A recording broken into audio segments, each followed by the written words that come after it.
iyong medalya mo ay ibang nagaling kay syempre na nag-iisang Madam Mirus.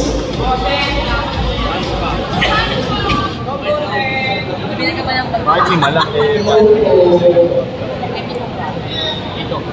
Order ka na. Order ka na. Nanood lang kayo? Pabili ka!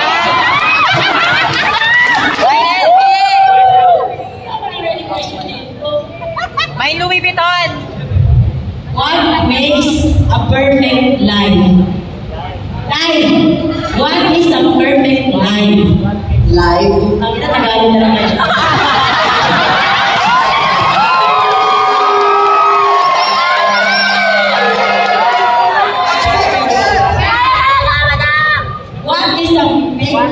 What makes a perfect life? What is make a perfect life? Life! Sinungaling! Sinungaling na! Ano ang perfecto o tamang kasinungalingan? Okay. Naniniwala ako sa mundo ito, tayong mga tao na nilikha ng Diyos ay kailanman ay hindi naging perfecto.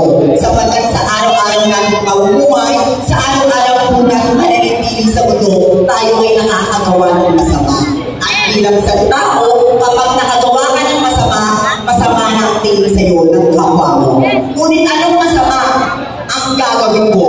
Yun po ang magnakaw sa pera ng gobyerno. Bakit? Dahil naniniwala ako kapag nagnakaw ako sa pera ng gobyerno, matutulong namin lang pansin ang bawat mamamayan na nanitirahan sa basang Pilipinas na hindi nila nabibigyan ng tamang solusyon ang paghihirap ng Pilipino sapagkat ang mga gobyerno ay malayang magnakaw ng pera natin mga Pilipino. Ngunit tayo kapag tayo ay gumawa at nagnakaw, ngunit tayo nakukulong. Kaya kung gagawa man ako ng kasalanan, hindi man tama ang magnakaw sa gobyerno, ako ay magiging masama sa tingin nyo, ngunit ipapabigay ko itong pera nito sa mga tao Pilipino na naghihirap ngayon. Dahil naniniwala ako